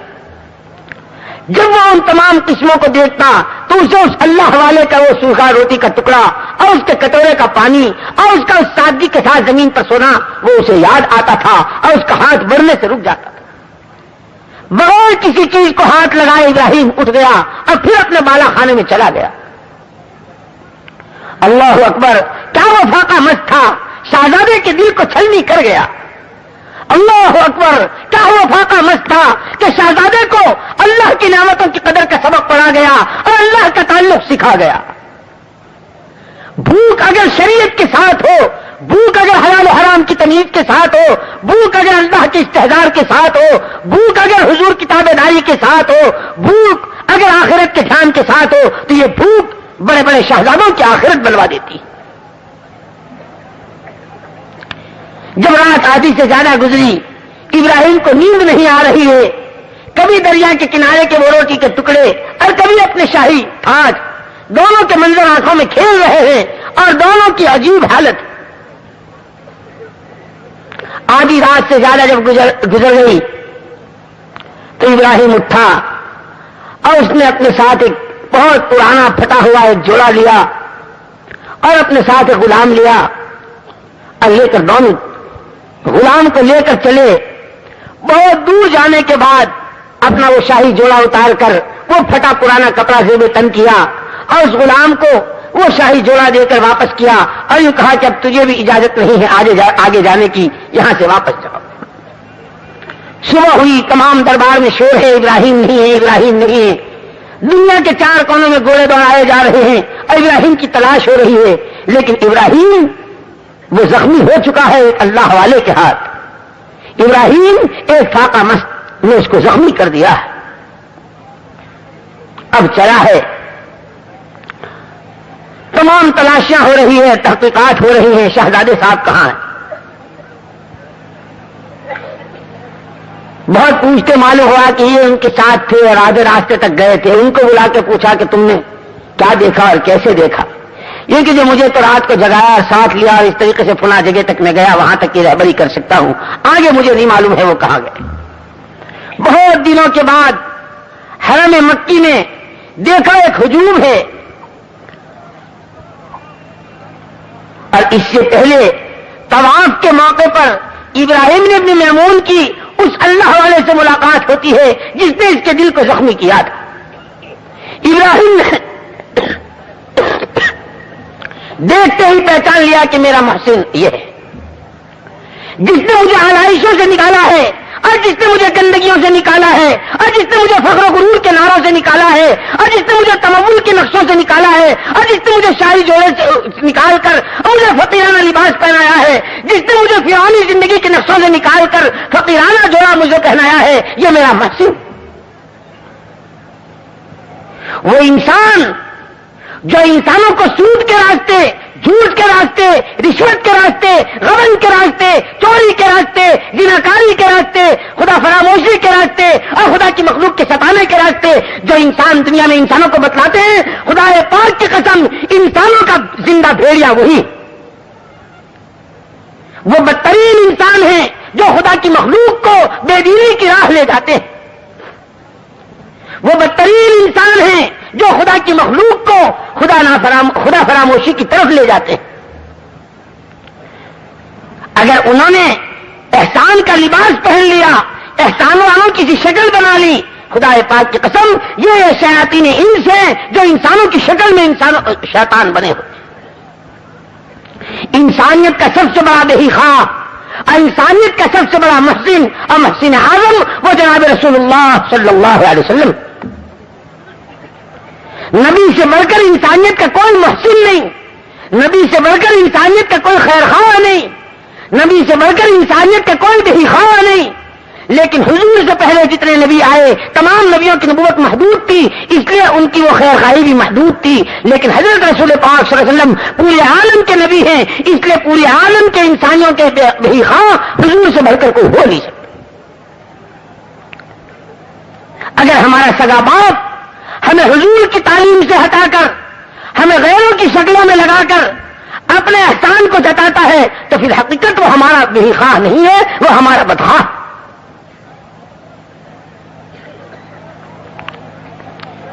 اللہ کے بعد انسانیت کے محسن جناب رسول اللہ صلی اللہ علیہ وسلم. الغرض جب ابراہیم نے اپنے محسن کو پہچانا تو بہت شکریہ ادا کیا، آگے بڑھ کے مصافحہ کیا. لیکن وہ اللہ والے وہ کہ بھائی تو بہت ملتے رہتے ہیں انہوں نے تو اس کو پہچانا نہیں، لیکن ابراہیم نے اپنے محسن کو پہچان لیا. خیر اس کے بعد ابراہیم وہی رہنے لگے. ایک دن دیکھا حرم میں بہت بھیڑ ہے.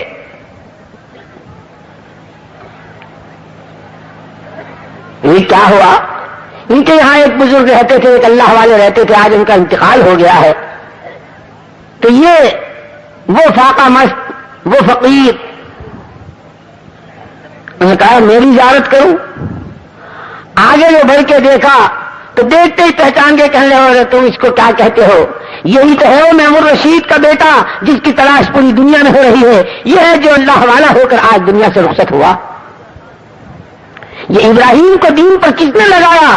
ایک فاقہ مست کی بھوک نے، اور اس بھوک کی حالت میں اس کی دینداری. کہ ہم روزے رکھ سکتے ہیں، ہماری بیوہ ماں اور بہن روزے رکھ سکتے ہیں، ہم محنت مزدوری کے ساتھ گزارا کر سکتے ہیں، لیکن حرام کا لقمہ نہیں کھا سکتے. یہ ان کی دینداری تھی. لیکن میرے بھائی اور دوستو، یہ دین پر چلنا، دینی احکامات کو زندگیوں میں جگہ دینا اور خدا کی منع کی ہوئی سے بچنا، یہ اس وقت تک نہیں ہوتا جب تک کہ ایمان کا پاور نہ ہو، اور ایمان میں پاور بڑھتا نہیں جب تک کہ ایمان کی دعوت نہ ہو. اس لیے آج میں نے یہ کیا کہ صحابہ کرام رضوان اللہ اجمعین کی زندگی میں آپ کو یہ جو بات ملے گی کہ امت کا ہر طبقہ اپنی لائن کے 100% دین سے واقفیت کے ساتھ عمل پیرا، اور اپنی زندگی کو دینی بناتے ہوئے اور اپنی زندگی کے دین پر چلتے ہوئے اس ایمان کی دعوت کو لے کر اللہ کے راستے میں پھرنا، یہ زندگی کا مقصد بنا ہوا تھا. اور پھر اس دعوت کی راہ میں جو کچھ آ جائے، بھوک آئے، پیاس آئے، سردی آئے، گرمی آئے اور بیماری آئے، اسے ہنسی ہنسی اور خوشی خوشی برداشت کرنا، اس پر اجر و ثواب کے اور اس پر اللہ کی طرف سے ملنے والے انعامات کے کا یقین اس انداز سے کہ جیسے کسی کو 1 سے 2 بنتے نظر آتے ہوں، ان کو اعمال پر خدا کے یہاں سے اجر و ثواب نظر آتا تھا. اور یہی وجہ تھی اعمال پر زندگیوں کا بننا اور آخرت کا اصل ہونا یہ اس طرح ذہنوں میں اتر چکا تھا کہ وہ صحابی جو کھجور کھاتے کھاتے پھینک گئے تھے، اس کی وجہ یہی تھی کہ جب انہوں نے پوچھا اے اللہ کے رسول، اس مارکے میں اگر آگے بڑھ کے میں جان دے دوں اور شہادت کا جام پی لوں مجھے کیا ملے گا؟ فرمایا تمہیں جنت ملے گی. اتنا سننا تھا کہ اللہ کے نبی کی بات پر یقین اور عمل سے زندگی کے بننے کا یقین اور آخرت کی عظمت، آخرت کی حیثیت اور آخرت اصل ہے، اس کا یقین اس طرح اترا ہوا تھا کہ کھجور کھاتے کھاتے پھینک دی اور یوں کہا انہا لحیات طویلہ، ارے یہ تو بڑی لمبی زندگی ہے، کھجور کھاؤں کب، آگے بڑھوں کب، شہادت کا جام پیوں کب، ارے جنت کے باغوں کی سیر کروں کب. یہ سوچتے سوچتے اس کھجور ہی کو پھینک دیا. رہے بانس نہ بجے بانسری، کھاؤں کھجور نہ لگے دیر، آگے بڑھے شہادت کا جام پیا اور جنت کے باغوں کی سیر. پھر اعمال سے زندگی کے بننے کا یقین، اور اس کے ساتھ ساتھ دعوت. جب دعوت آتی ہے تو ایمان میں طاقت آتی ہے، اور جب ایمان میں طاقت آتی ہے تو اللہ کے احکامات پر چلنا اور اللہ کی مناکہی سے بچنا یہ آسان ہوتا ہے. اور جب یہ 2 چیزیں آتی ہیں پھر حدود شریعت قائم ہوتی ہیں. اور جب شریعت کی حدود دنیا میں قائم ہوتی ہیں تو شریعت کے ساتھ، خدا کے دین کے ساتھ، خدا کی غیبی مددوں کے اور خدا کی غیبی نصرتوں کے اور خدا کی غیبی تائیدوں کے جتنے وعدے ہیں اللہ اپنے کرم سے پورا کرتے ہیں. اسی لیے کہا وَمَنْ أَوْفَىٰ بِعَهْدِهِ مِنَ اللَّهِ فَاسْتَبْشِرُوا بِبَيْعِكُمُ الَّذِي بَايَعْتُمْ بِهِ. جنہوں نے خدا کے ساتھ کی عہد و پیمان کو پورا کر دیا، فَاسْتَبْشِرُوا بِبَيْعِكُمُ الَّذِي بَايَعْتُمْ بِهِ. اپنی بیع و شراء کے بارے میں خوشخبری حاصل کر دو. اور یہ قرآن کی بلاغت ہے کہ قرآن نے مطلق بشارت کہی کہ جتنی چاہے خوشخبری، جس لائن کی آپ سوچ سکتے ہو، سب آپ کی سوچ محدود ہے، لیکن خدا کی داد و دہش بے حد و بے حساب. وہ تمام خوشخبریاں، وہ تمام بشارتیں وہ آپ کے لیے. فاستبشروا ببيعكم الذي بايعتم به. اور آگے قرآن کہتا وذلك هو الفوز العظیم، یہی ہے سب سے بڑی کامیابی. عرض میں نے کیا میرے بھائی اور دوستو، ایک ہے مقصد زندگی اور ایک ہے ضروریات زندگی. ہماری زندگی کا مقصد بحیثیت خدا کا بندہ ہونے کے خدا کی عبادت کرنا، اور ہماری زندگی کا مقصد بحیثیت حضرت محمد صلی اللہ علیہ وسلم کا امتی ہونے کے ایمان کی دعوت کو لے کر دنیا میں چلنا، اپنی جان و مال کی قربانی دینا اور اپنے حالات کی پرواہ کیے بغیر اللہ کے دین کے تقاضوں پر اپنے آپ کو جھونک دینا، یہ ہماری زندگی کا مقصد ہے. جو خود حضور اکرم صلی اللہ علیہ وسلم نے کر کے دکھایا اور آپ کے صحابہ نے کر کے دکھایا کہ دعوت زندگی کا کیسا مقصد ہے. یاد کرو وہ ہجرت کی رات جب ابوبکر صدیق رضی اللہ تعالیٰ عنہ حضور کے ساتھ تھے کہ گھر میں بوڑھا نابینا باپ ہے اور چھوٹی معصوم بچیاں ہیں اور مکے کا بچہ بچہ ان کا دشمن بنا ہوا ہے. وہ باپ کے حق کو بھی جانتے تھے، وہ بیوی کے حق کو بھی جانتے تھے، وہ بچوں کے حق کو بھی جانتے تھے، لیکن وہ اللہ اور اس کے رسول کے حقوق کو بھی جانتے تھے اور ادا کر کے دکھایا کہ ایمان والا بحیثیت ایمان والے ہونے کے اور ایک امتی بحیثیت حضور کا امتی ہونے کے دعوت پر کس طرح جان لگائے گا، دعوت پر کس طرح مان لگائے گا، دعوت کے لیے اپنے جذبات کو کس طرح قربان کرے گا، دعوت کو اپنی زندگی کا کس طرح مقصد بنائے گا، تمام صحابہ نے اس طرح عملی طور پر کر کے دکھایا. تو آج میں نے یہ کیا میرے بھائیوں، یہ کھانا کمانا یہ ہماری زندگی کا مقصد نہیں ہے. بے شک ہماری ضرورتیں ہیں اور جگہ جگہ اس کا تذکرہ ملتا ہے، لیکن ہماری سب سے بڑی غفلت، ہماری سب سے بڑی کوتاہی، ہماری بہت بڑی غلطی یہ ہے کہ ہم نے ضرورتوں کو ضرورت کے درجے میں نہ رکھتے ہوئے خواہشات کو اپنی ضرورت سمجھ لیا اور مقصد زندگی سے ہم یکسر غافل ہو گئے.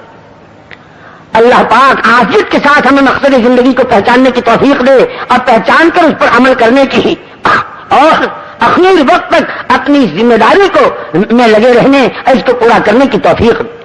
میرے بھائیوں، زندگی بہت تھوڑی اور زندگی کا وقت بہت تھوڑا. اگر خواہشات پر لگایا تو دنیا میں ایک آدمی ایسا نہیں مل سکتا، ایک آدمی ایسا نہیں مل سکتا جس کی ہر خواہش پوری ہو گئی ہے. اس لیے کہ خواہشات کے پورا کرنے کی جگہ اللہ نے دنیا بنائی ہی نہیں. خواہشات کے پورا کرنے کی جگہ تو جنت ہے، دنیا ضرورتوں کے پورا کرنے کی جگہ ہے. لیکن اگر دنیا میں کوئی خواہشات کے اعتبار سے چلتا ہے تو اول تو اللہ پاک اس کی خواہش یہاں پوری نہیں ہونے دیں گے اور آخرت میں اس کی ضرورت تک کے لالے پڑ جائیں گے. اللہ ہماری آپ کی حفاظت فرمائے. اور اگر دنیا میں کوئی ضرورت کے اعتبار سے چلتا ہے، خواہشات کا گلا دبوچتا ہے، اپنی منمانی کا گلا گھونٹتا ہے اور خدا کے احکامات کو زندگی میں جگہ دیتا ہے اور ایمان کی دعوت کو لے کر چلتا ہے، پھر خدا اس کی دنیا بھی بناتے ہیں اور اس کی آخرت بھی اپنے کرم سے بناتے ہیں. یہ ساری بات میں نے اس پر کہی تھی کہ اگر دعوت کے منافع ہم پر کھل جائے کہ دعوت سے زندگی میں کس طرح تبدیلی آتی ہے. جیسے آدمی کوئی کارخانہ لگاتا ہے تو اس کی لائن کے تمام منافع اس کے سامنے آتے ہیں کہ یہ چیز اگر ہمارے کارخانے میں بنے گی تو یہ ایک چیز کتنی کتنی لائنوں کی مشینوں میں کام آتی ہے، فلاں کمپنی میں بھی اور فلاں جگہ بھی اور فلاں مشین کے لیے بھی اور فلاں جگہ بھی اور فلاں آدمی ایک نقشہ سوچتا ہے کہ چیز بنے گی ہماری ایک فیکٹری میں، لیکن سینکڑوں مشینوں کا مدار اس چیز پر ہے. لہذا جب وہ مشین چلے گی تو فلاں لائن کی کاشت ہوگی اور یہ مشین چلے گی تو فلاں لائن کی چیز بنے گی اور یہ مشین چلے گی تو یہ ہوگا. اب وہ تمام شکلیں سوچتا ہے اور اپنی لائن کی فیکٹری پر اپنا جی جان لگا دیتا ہے. اگر دعوت کے بارے میں ہماری سمجھ میں آ جائے کہ جب امت میں دعوت آئے گی تو دعوت سے ایمان میں طاقت آئے گی اور ایمان میں طاقت آئے گی تو خدا کے احکامات پر چلنا آسان ہوگا. جب خدا کے احکامات پر چلیں گے تو خدا کے احکامات کے ساتھ کے جتنے انوارات ہیں، جتنی برکات ہیں اور جتنی خدا کی مددوں کے وعدے ہیں، اللہ وہ وعدے پورا کریں گے. اور جب دعوت چلے گی تو ایمان بنے گا، اور جب ایمان بنے گا تو خدا نے جتنی چیزوں کے کرنے کو منع کیا ہے اس سے امت بچے گی، اور جن کے کرنے سے امت کو روکا گیا جب امت اس سے بچے گی تو اس لائن کے جتنے فائدے ہیں وہ امت کو حاصل ہوں گے. اس کے نتیجے میں خدا کی مددیں امت کے ساتھ ہوں گی، اور جب خدا کی مدد امت کے ساتھ ہوگی تو امت کی دنیا بھی بنے گی اور امت کی آخرت بھی بنے گی. یہ دعوت فیکٹری کے ایک پرزے کی طرح ہے، دیکھنے میں ایک پرزہ ہے لیکن سینکڑوں قسم کی مشینوں میں اور سینکڑوں کمپنیوں کی مشینوں میں اس کی ایسی جگہ ایسی حیثیت ہے کہ کمپنی کا سارا سودا رکا ہوا ہے اگر وہ پرزہ اس مشین میں نہیں. اس طرح دعوت کا کام یہ پوری دینی زندگی میں اور پوری ایمانی زندگی میں ایک ایسا پرزہ ہے کہ دعوت ہی سے ایمان میں طاقت آتی ہے اور ایمان ہی اصل پاور ہے جس سے احکامات پر چلنا آسان، منکرات و محرمات سے بچنا آسان اور خدا کی رضا کے لیے اعمال میں لگنا آسان. اس لیے میرے بھائی اور دوستو، یہ تو بہت ہم کہتے رہتے ہیں 4 مہینے اور چلے، لیکن آج جی یوں چاہتا ہے کہ یوں کہیں کہ ایسے کچھ اللہ کے بندے چاہیے جو یوں کہیں کہ آج سے ہم اس کام کو اپنی زندگی کا مقصد بنائیں گے اور کام کو اپنا کام سمجھیں گے. اور اصل کام ہمارا یہی کام ہے جس کام پر جناب رسول پاک صلی اللہ علیہ وسلم کی پوری جان لگی ہو، اور جس کام کے لیے حضور کے گھر کے چولہے بجھے ہوں، اور جس کام کے لیے حضور کی صاحبزادی کی چھاتیوں کا دودھ خشک ہوا ہو، اور جس کام کے لیے حسنین کو دودھ نہ ملا ہو، اور جس کام کے لیے حضرت عمر و عثمان کی شہادت ہوئی ہو، میرے بھائیوں اس کام کے لیے 4 مہینے اور 6 مہینے یہ تو کوئی حیثیت میں نہیں رکھتا. بلا مبالغہ کام اتنا اونچا اور اتنا بلند و بالا ہے اور کام اتنا پاورفل ہے اور کام میں اتنی طاقت ہے کہ یہ حق رکھتا ہے امت کی جانوں اور مالوں کے پورا کھپنے. کام کا حق ہے. لیکن میرے بھائیوں، ہم چونکہ بہت کمزور ہیں، ہم پہ کام کھلا نہیں اور ہم نے کام سمجھا نہیں اور کام کی حقیقت ہم پر واضح ہوئی نہیں اور کام کے لیے ہم کو بصیرت ملی نہیں، اس لیے ہم ابھی کام پر اتنا بھی نہیں لگتے جتنا اپنی دکان اور اپنے کھیت کے ٹکڑوں پر لگتے ہیں. خدا عافیت کے ساتھ اپنے کرم سے، بغیر ہماری استحقاق و استعداد کے، اپنے کرم سے ہم پر کام کو کھول دے، ہمیں کام سمجھا دے. کام کتنا عظیم الشان ہے. وہ کام جس کی فضیلت قرآن کہتا ہو ومن احسن قولا ممن دعا الی اللہ وعمل صالحا وقال اننی من المسلمین.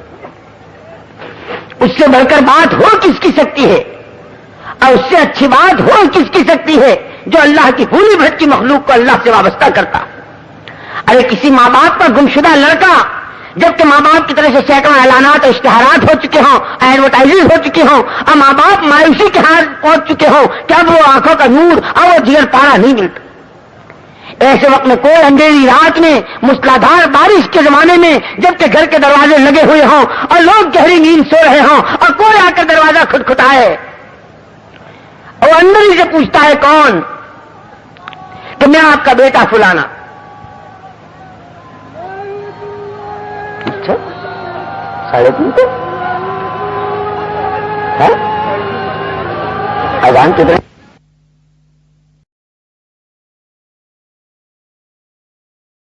اللہ